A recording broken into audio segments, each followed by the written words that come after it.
Takkan habis sejuta kisah untuk menceritakan kebaikan.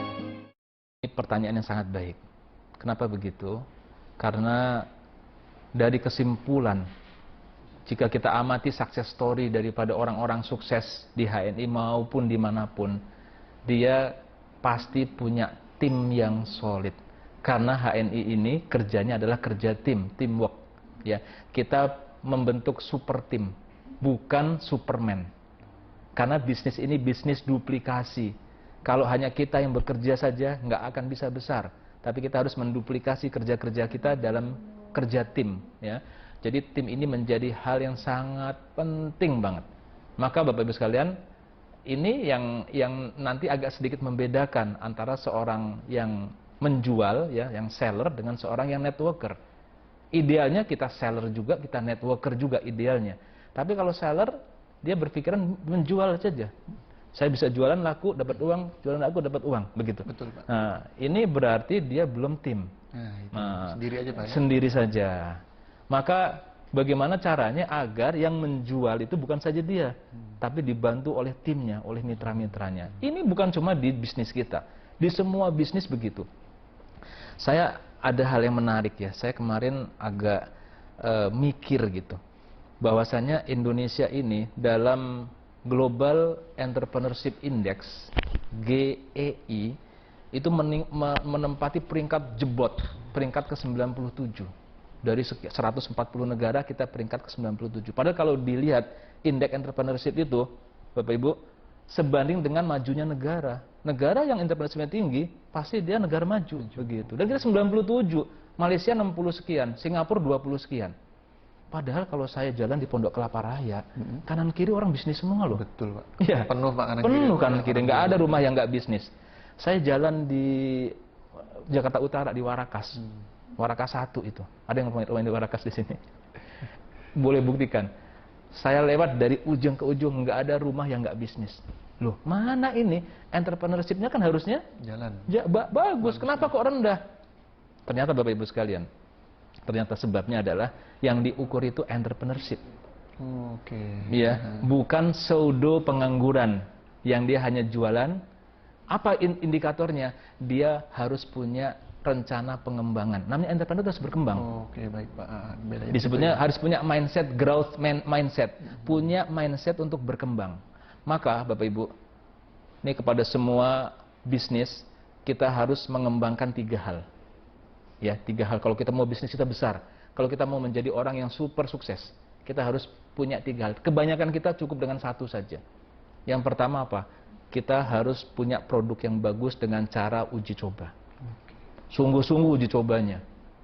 Contoh, misalnya Bapak Ibu ya, saya menceritakan ini, nyebut nama nggak apa-apa karena contoh yang bagus. Misalnya ada grup besar S Hardware sama Informa. Itu jualan apa tuh? Perabot rumah, Pak. Perabot rumah tangga. Ya, Tapi Pak. banyak yang kita nggak tahu, dia juga adalah grup makanan kuliner. Karena Chat Time itu punya dia juga, ada beberapa punya dia. Betul. Tapi lihat bagaimana dia ketika menggulirkan sebuah makanan misalnya, itu melalui uji coba sampai 6 bulan, dikasih uji coba, enak nggak, kurang enak, bikin lagi terus begitu, sampai dia yakin benar-benar enak. Nah, uji coba sampai kita yakin produk kita itu produk yang terbaik. Ini yang dilakukan oleh HNI. Maka HNI produknya itu harus halal, berkualitas, terbaik. Atau misalnya dulu ada pertarungan antara, bukan pertarungan, kompetisi sehat antara Bebek Slamet sama Bebek Kaleo. Bebek Kaleo itu di Jogja, Bebek Slamet di Solo. Ya kan? Bebek Kaleo ketika mau bikin bebek, dia bercita-cita bikin bebek yang lebih enak daripada Bebek Slamet. Itu uji coba sampai 50 kali. Dia datang ke Solo beli Bebek Slamet, dia bikin bebek, nggak dikasih nama, enakan mana. Sampai 50 kali orang mengatakan enakan Bebek Slamet. Oke. Baru setelah ke 51 kali, nggak persis banget, 51 kali dia dikatakan lebih enak, baru dia bikin. Jadi kita harus melalui produk kita harus benar-benar memang berkualitas. Itu satu. Yang kedua, udah selesai nih, lakukan proses standarisasi. Standarisasi. Penting, karena buat berkembang. Kebanyakan gini, ibunya pinter masak, masakannya enak banget. Begitu turun regenerasi, beda. Nggak ada standarisasi. Betul. Ya, jadi kita penting sekali melakukan standarisasi buat makanan, buat segala macam. Maka kita pun juga di sini misalnya ada leader kita sukses sudah, hebat luar biasa. Kalau bisa jangan sukses sendirian, jangan hebat sendirian. Betul, Pak. Tapi yang paling penting kita melakukan, makanya dalam bisnis ini luar biasanya apa? Kita dibikin itu duplikasi ya. Yang heran Bapak Ibu di bisnis kita ini, orang-orang yang terlalu hebat speech-nya, para trainer, Betul. kadang-kadang ada fenomena susah sukses. Nah, Tapi orang yang ngomongnya biasa-biasa aja, yang nggak bisa ngomongnya belekak-belekuk, sederhana, malah sukses. Kenapa coba? Karena kalau orang yang presenter hebat, orang yang pinter ngomong, nah ketika dia membangun jaringan, dibawa mitranya jadi minder. Wah, dia pantesan sukses, ngomongnya pinter, hebat gitu. Saya mah nggak bisa, ya kan? iya betul Pak. Jadi minder Pak ya. Jadi minder, nggak cepet mandiri. Tapi kalau si mentornya ngomongnya belekak-belekuk, sederhana, IT juga kagak bisa, dia bawa mitranya, ayo kita bareng-bareng, bos begitu kan. Kata mitranya kayaknya mendingan gua deh presentasi. Nah, jadi kekuatan standarisasi ini menjadi hal yang penting agar bisa diduplikasi. Karena tahap ketiga adalah duplikasi. Apakah dengan franchise? Nah, ini bisnis HNI adalah bisnis duplikasi. Karena kita akan sukses nggak mungkin mengandalkan diri kita sendiri Bapak Ibu. Kita harus bikin tim. Nah, maka tim ini yang paling penting adalah dari hati Bapak Ibu. Dari hati kita. Kita buat pertemanan dan persahabatan dalam bisnis itu yang paling penting. Yang juga salah adalah, yang sering terjadi kesalahan adalah dalam bisnis ini Bapak Ibu, ketika kita membangun tim, kita mentor minta dilayani. Ah, itu salah. Itu piramida diagram pelayanan yang salah kebalik. Harusnya kita buktikan bahwa mentor itu melayani. Kita melayani jaringan. Kita menginginkan mereka sukses. Karena kalau kita mengajarkan, kita sebagai mentor minta dilayani, kan duplikasi.